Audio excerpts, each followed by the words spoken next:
Hello hello very good morning. എന്തൊക്കെയാണ് വിശേഷങ്ങൾ? അപ്പം ഇന്നത്തെ ചായയും പത്രവുമായിട്ട് ഞാൻ വീണ്ടും വന്നിരിക്കുകയാണ്. എല്ലാവർക്കും ഒരു ശുഭദിനം ആദ്യമേ തന്നെ നേരെയാണ്. ഭയങ്കര മഴയായിരുന്നു ഇന്നലെ തിരുവനന്തപുരത്ത്. നല്ല ഇടിയും നല്ല പൊരിഞ്ഞ മഴ. രാവിലെ നല്ല കോടയൊക്കെ ഉണ്ടായിരുന്നു. അപ്പോൾ 13 നവംബർ മലയാള മനോരമ പത്രമായിട്ട് ഞാൻ വീണ്ടും വന്നിരിക്കുകയാണ്. പത്രത്തിൻ്റെ ഫ്രണ്ട് പേജിൽ ഒരുപാട് വലിയ വലിയ സംഭവങ്ങൾ എഴുതി ചേർത്തിട്ടുണ്ട്. ഭീകരപ്രവൃത്തിയാണെന്ന് ഒടുവിൽ കേന്ദ്രം അംഗീകരിച്ചു. അതായത് സ്ഫോടനം നടന്നത് ആദ്യം അപകടമായിരുന്നു എന്ന് പറയും, എന്നാൽ പിന്നീട് അത് ഭീകരപ്രവൃത്തിയാണ് എന്ന് പറയുകയും ചെയ്തൊരു സംഭവം ഇന്നലെ വൈകിട്ടത്തോടുകൂടി ഉണ്ടായിരുന്നു. അപ്പം ഭീകരവാദ ബന്ധം ഔദ്യോഗികമായി സമ്മതിച്ചിരിക്കുകയാണ് കേന്ദ്രം. ഉമർ നബി എന്ന് പറയുന്ന തീവ്രവാദിയുടെ ഒരു പടവും കൂടി ഇതിനകത്ത് കൊടുത്തിട്ടുണ്ട്. ഒപ്പം ഫരീദാബാദിൽ അന്വേഷണ സംഘം കണ്ടെത്തിയ ഒരു ചുവന്ന കാറിൻ്റെ പടവും കൊടുത്തിട്ടുണ്ട്. അതുപോലെ തന്നെ ശബരിമല സ്വർണ്ണക്കൊള്ള കൂടുതൽ അറസ്റ്റിന് SIT. അടുത്തത് ബോർഡാണോ എന്നുള്ളൊരു ചോദ്യം വന്നിട്ടുണ്ട്. മുൻ പ്രസിഡന്റ് പത്മകുമാറിനോട് ചോദ്യം ചെയ്യലിനെത്താൻ വീണ്ടും ആവശ്യപ്പെട്ടു. വാസുവിൻ്റെ റിമാൻഡ് റിപ്പോർട്ടിൽ ഗുരുതര പരാമർശങ്ങളുണ്ട് എന്നൊരു സംഭവം വന്നിട്ടുണ്ട്. സത്യത്തിൽ ഇത് കോടതി നേരിട്ട് ഇടപെടുന്നത് കൊണ്ടാണെന്ന് തോന്നുന്നു ഇത്രയെങ്കിലുമൊക്കെ കാര്യങ്ങളൊക്കെ പുറത്തു വന്നത്. ഇനി രാഷ്ട്രീയ ഇടപെടലുകൾക്ക് സ്കോപ്പ് ഇല്ലാത്തത് കൊണ്ട് പ്രതിയെ കറക്റ്റായിട്ട് പിടിക്കാൻ സാധ്യതയുണ്ട് എന്നാണ് ഞാൻ മനസ്സിലാക്കുന്നത്. അതുപോലെ ED വീണ്ടും രംഗത്ത് വന്നു. ആദ്യം സ്വർണ്ണക്കടത്തിൻ്റെ പേരിലും ഒക്കെ ആയിരുന്നു ED നിരവധി തവണ നമ്മുടെ കേരളത്തിൽ ഉണ്ടായിരുന്നത്. പക്ഷേ ഇപ്പം അടുത്ത സ്വർണ്ണ കൊള്ളക്കിൻ്റെ പേരിലാണ് ED വീണ്ടും രംഗത്ത് വന്നിരിക്കുന്നത്. അതുപോലെ വളരെ സാഡായിട്ടുള്ള മറ്റൊരു വാർത്തയുണ്ട്. കൈയൊഴിയാതെ കാക്കണം, കണ്ണീർ ഉണങ്ങണം എന്ന് പറഞ്ഞിട്ടൊരു കോളമുണ്ട്. ചികിത്സാ പിഴവ് മൂലം വലത് കൈ മുറിച്ചു മാറ്റേണ്ടി വന്ന 9 വയസ്സുകാരി തകര ഷീറ്റ് മറച്ചു കെട്ടിയ വാടക വീട്ടിൽ മടങ്ങിയെത്തി എന്നൊരു വാർത്തയുണ്ട്. ഈ വാർത്തയൊക്കെ എത്ര പെയിൻഫുള്ളാണ് എന്ന് പറയാതെ തന്നെ നിങ്ങൾക്ക് എല്ലാവർക്കും അറിയാം. ഈ വാർത്തയൊക്കെ എങ്ങനെയാണ് നമ്മുടെ ആരോഗ്യമന്ത്രിയൊക്കെ ഇത് രാവിലത്തെ പത്രം എടുത്ത് വായിക്കുക? അവരുടെ ഒരു ഉള്ളിലുള്ള മനസാക്ഷി എത്ര വലുതാണ് എന്ന്. ഇതിൻ്റെ തൊട്ട് താഴെ PM ശ്രീ തൽക്കാലം വേണ്ട, ഒടുവിൽ കേന്ദ്രത്തിന് കത്തയച്ചു. തൽക്കാലം വേണ്ട എന്നുള്ളൊരു പൊസിഷനിൽ എത്തിയിട്ടുണ്ട്. എന്തായാലും CPI മന്ത്രിമാർ മുഖ്യമന്ത്രിയെ കണ്ടതിന് പിന്നാലെയാണ് നടപടി എന്നുള്ളതാണ്. പൈസ മേടിച്ചാലും പൈസ കിട്ടിയാലും കുഴപ്പമില്ല, കാര്യങ്ങൾ നടന്നാൽ മതി എന്നുള്ളതിൽ നിന്ന് ചെറിയൊരു മാറ്റം വന്നിട്ടുണ്ട്. അതുപോലെ SIR കേരളം പിന്നിലെന്ന് തിരഞ്ഞെടുപ്പ് കമ്മീഷൻ. അതെ, ഇവിടെ ഇച്ചിരി ഒരു സ്ലോ ആണോ എന്ന് എനിക്ക് ഓൾറെഡി തോന്നിയിരുന്നു. SIR പരിപാടികൾ കുറച്ച് സ്ലോ ആണ്. അതുപോലെ നമ്മൾ മെനിങ്ങാന്ന് വായിച്ചിരുന്ന ഒരു വാർത്ത ഉണ്ടായിരുന്നു, ജനറൽ ആശുപത്രിയിലെ ശുചിമുറികൾ ക്ലീൻ അല്ല എന്നുള്ളത്. ഒടുവിൽ അത് ക്ലീൻ ചെയ്തൊരു വാർത്ത വന്നിട്ടുണ്ട്. നമ്മൾ ക്ലീൻ ചെയ്യും, നാളെ നമ്മൾ വീണ്ടും അഴുക്കാക്കും. നമ്മുടെ സന്തോഷ് ജോർജ് കുളങ്ങര പറഞ്ഞതുപോലെ നമ്മൾ വൃത്തിയായി സൂക്ഷിക്കാൻ നമ്മൾ മലയാളികൾ പണ്ടേ ഇച്ചിരി ബാക്കിലാണ്. മ്യൂസിയം പരിസരത്ത് നടക്കാനെത്തിയവരിൽ ഭൂരിഭാഗം പേരും പേടി കാരണം മടങ്ങിപ്പോയി എന്നൊരു സംഭവമുണ്ട്. ആക്ച്വലി പട്ടികളാണോ നഗരം കൈയടക്കി വെച്ചിരിക്കുന്നത് എന്നത് ഒരു വലിയ ചോദ്യമായിട്ട് ഞാൻ നിങ്ങളുടെ മുമ്പിലേക്ക് തന്നെ വെക്കുകയാണ്. നിങ്ങളുടെ അഭിപ്രായങ്ങൾ പറയും. കനകക്കുന്നിൽ മാലിന്യം, ഒപ്പം തെരുവുനായ്ക്കളും. അതുപോലെ അടുത്ത വാർത്ത, VC കാറിൽ തടഞ്ഞു വെച്ച് SFI. പോലീസ് നടപടി വൈകി, ഗവർണർ ഇടപെട്ടതോടെ അറസ്റ്റ് എന്നാണ് പറയുന്നത്. അതായത് ജാതി അധിക്ഷേപത്തിൻ്റെ പേരിലാണ് ഈ SFI ഇങ്ങനെ ഒരു പ്രതിഷേധ നടപടി സ്വീകരിച്ചിരിക്കുന്നത്. പക്ഷേ PM ശ്രീ വന്നപ്പം ഈ സംഘടനയെ നമ്മളെവിടെയും മഷിയിട്ട് നോക്കിയിട്ട് കാണാൻ പറ്റിയിട്ടില്ല കേട്ടോ. അത് നോട്ട് ദി പോയിൻ്റാണേ. അതുപോലെ ഇടത് പാർട്ടികളിൽ പൊട്ടിത്തെറി, വിമതർ രംഗത്ത്.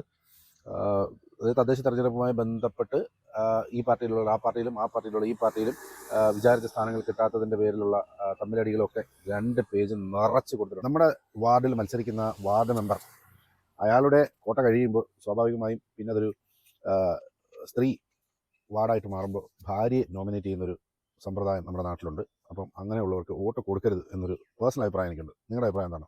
പ്രാഥമിക ചർച്ചകൾക്ക് തുടക്കമിട്ട് UDF മുന്നണി വിപുലീകരിക്കാനുള്ള ചർച്ചകൾ തുടങ്ങിയിട്ടുണ്ട്. പ്രശാന്തിൻ്റെ സസ്പെൻഷൻ 6 മാസത്തേക്ക് കൂടി നീട്ടിയിട്ടുണ്ട്. പുതിയ ആരോപണങ്ങളിൽ അന്വേഷണം. വൈ? എന്തിന് അയാളെ ഇങ്ങനെ ഭയക്കുന്നു എന്നുള്ളതൊരു വലിയ ചോദ്യമാണ്. അതുപോലെ അനുകൂല വോട്ടർമാരെ നീക്കുമെന്ന് ആശങ്ക. SIRൽ ഇടപെടാൻ കോൺഗ്രസ്. ബൂത്ത് തല ഏജന്റുമാരെ നിയോഗിക്കും, നിയോജക മണ്ഡലം.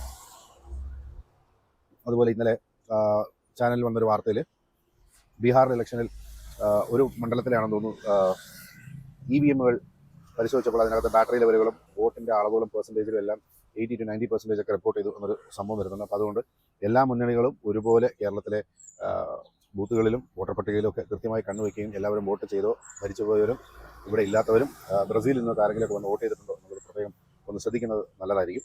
അടുത്ത പേജിൽ വന്നിരിക്കുന്നത് പ്രതീക്ഷ പ്രതിസന്ധിയിൽ നിന്നാണ്. ബോർഡ് മാത്രമുള്ള മെഡിക്കൽ കോളേജ്, മറ്റ് സൗകര്യങ്ങളൊന്നുമില്ല, കെട്ടിടങ്ങൾ മാത്രമേ ഉള്ളൂ.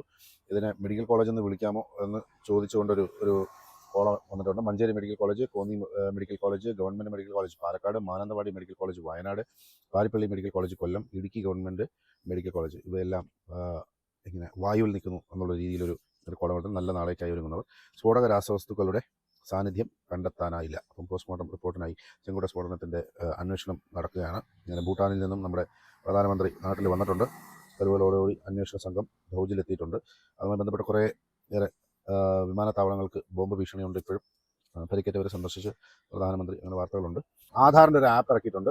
ഇനി കോപ്പി വേണ്ട എന്നാണ് പറയുന്നത്. പകർപ്പ് വാങ്ങാതെ ഡിജിറ്റലായി ആളെ തിരിച്ചറിയാൻ ഒരു ആപ്പ് റിലീസ് ചെയ്തിട്ടുണ്ട്. വിവിധ തിരിച്ചറിയൽ ആവശ്യങ്ങൾക്ക് ആധാർ ഫോട്ടോ കോപ്പി നൽകിയിരുന്ന രീതി ഉടൻ പഴങ്കതയാകും. ആധാറിൻ്റെ പകർപ്പ് വാങ്ങാതെ തന്നെ ഡിജിറ്റലായി വ്യക്തി ആരെന്ന് ഉറപ്പിക്കാനുള്ള സംവിധാനം തയ്യാറാകുന്നു. ആദ്യപടി എന്ന നിലയിൽ പുതിയ ആധാർ ആപ്പ് UIDA പുറത്തിറക്കിയിരിക്കുകയാണ്. അപ്പോൾ അത് എല്ലാവർക്കും ഒന്ന് ഡൗൺലോഡ് ചെയ്ത് നോക്കുക.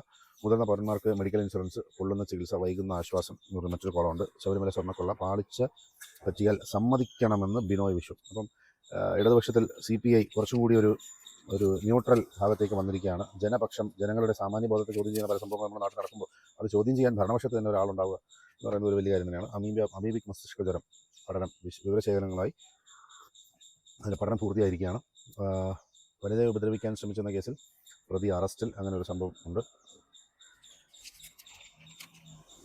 അവിടെ നമ്മൾ സ്പോർട്സ് പേജിലേക്ക് വരുമ്പോൾ ആഭ്യന്തര വെല്ലുവിളി വീണ്ടും ഒരു കോളത്തിലൊരു വാർത്ത വന്നത്. രോഹിത്തും കോഹ്ലിയും ആഭ്യന്തര മത്സരം കളിക്കണമെന്ന് വീണ്ടും നിർദ്ദേശം. കളിക്കാം, തീർച്ചയായും കളിക്കാം.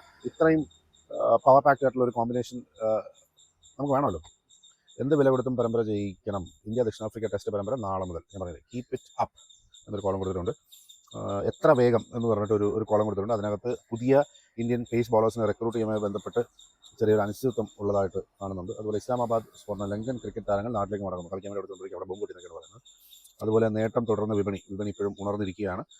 ഇൻവെസ്റ്റ് ചെയ്യുന്നവരൊക്കെ സ്റ്റോക്സ് ഒക്കെ എടുക്കുന്നവരൊക്കെ ഒന്ന് ശ്രദ്ധിക്കുക. കേരളത്തിൽ കത്തിവില ഒക്ടോബറിലെ വിലക്കയറ്റ തോത്, അതായത് രാജ്യമാകെയുള്ള വിലക്കയറ്റ തോതിന് 0.25% ഇടിഞ്ഞപ്പോഴും കേരളത്തിൽ 8.56 എന്ന ഉയർന്ന നിരക്ക്. മറ്റെല്ലാ സംസ്ഥാനങ്ങളിലേതും തോത് 2.5% താഴെ. 12 സംസ്ഥാനങ്ങളിൽ നെഗറ്റീവ്. സത്യം, നമ്മുടെ നാട്ടിൽ ഇവിടെ നാഥനില്ല, സാധനങ്ങൾക്ക് വില നിശ്ചയിക്കുന്നില്ല. അതുപോലെ നമുക്കൊരു കൃത്യമായ ഒരു വില പട്ടികയില്ല. സാധനങ്ങൾ തമിഴ്നാട്ടിൽ നിന്നും ആന്ധ്രയിൽ നിന്നും കർണാടകയിൽ നിന്നൊക്കെ വരുന്നു, തോന്നിയ വിലയ്ക്ക് വിൽക്കുന്നു, തോന്നിയ പോലെ ചെയ്യുന്നു. ഇതൊക്കെ നോക്കാനും പറക്കാനൊന്നും ഇവിടെ മനുഷ്യനില്ല. അപ്പം സർക്കാർ ഇതിലൊക്കെ പച്ചക്കറിക്കൊക്കെ ഒരു കൃത്യമായിട്ടുള്ളൊരു കോമൺ വില പട്ടിക ഡെയിലി പബ്ലിഷ് ചെയ്യണം. അല്ലാതെ ഈ വിലക്കയറ്റം തടഞ്ഞു നിർത്താൻ പറ്റും എന്നൊന്നും എനിക്ക് തോന്നുന്നില്ല. അതുപോലെ രണ്ടാം പാദം അറ്റലാഭത്തിൽ 4 മടങ്ങ് നേട്ടവുമായി ടാറ്റ സ്റ്റീൽ എന്ന് പറഞ്ഞിട്ടൊരു വാർത്തയും കൂടെ ഉണ്ട്. അപ്പം ഇന്നത്തെ വാർത്ത ഏകദേശം. അപ്പോൾ ടാറ്റയുടെ ഷെയറുകൾ ഇൻവെസ്റ്റ് ചെയ്യുന്ന ഒരുപാട് ആളുകളുണ്ട്. മുമ്പ് ടാറ്റ മോട്ടോഴ്സിൻ്റെ ഷെയറുകൾ ഏകദേശം 20,000 കോടിയിലധികം നഷ്ടം വന്നിരുന്ന ഒരു വാർത്ത നിങ്ങൾ എല്ലാവരും ശ്രദ്ധിച്ചിട്ടുണ്ടോ എന്ന് എനിക്കറിയില്ല. ലാൻഡ് റോവർ, ജാഗ്വർ കമ്പനികളുടെ അവരുടെ സെർവേഴ്സിലേക്ക് വലിയ സ്പൈവെയർ ആക്രമണം ഉണ്ടായതുമായി ബന്ധപ്പെട്ട് അവർ ഏകദേശം 3 മാസത്തോളം സ്റ്റക്കായി പോയിരുന്നു. അപ്പം വലിയ ഷെയർ മാർക്കറ്റിൽ ഇടിവ് നേരിട്ടിരുന്നു. അതിനുശേഷം ടാറ്റ മോട്ടോഴ്സ് കൊമേഴ്ഷ്യൽ ആൻഡ് സ്വകാര്യ വാഹനങ്ങളുടെ അങ്ങനെ 2 ഡിവിഷനായി മാറിയിട്ടാണ് ഇപ്പം IPO ചെയ്യുന്നത്. അപ്പം എല്ലാവർക്കും ഇന്ന് നല്ല മഴ ഉണ്ടാകാനുള്ള സാധ്യതയുണ്ട്. അപ്പം നല്ലൊരു സുപ്രഭാതം നേർന്നുകൊണ്ട് കുടയെടുക്കാൻ മറക്കരുത്, റെയിൻകോട്ട് എടുക്കാൻ മറക്കരുത്. അപ്പം എല്ലാവർക്കും ശുഭദിനം.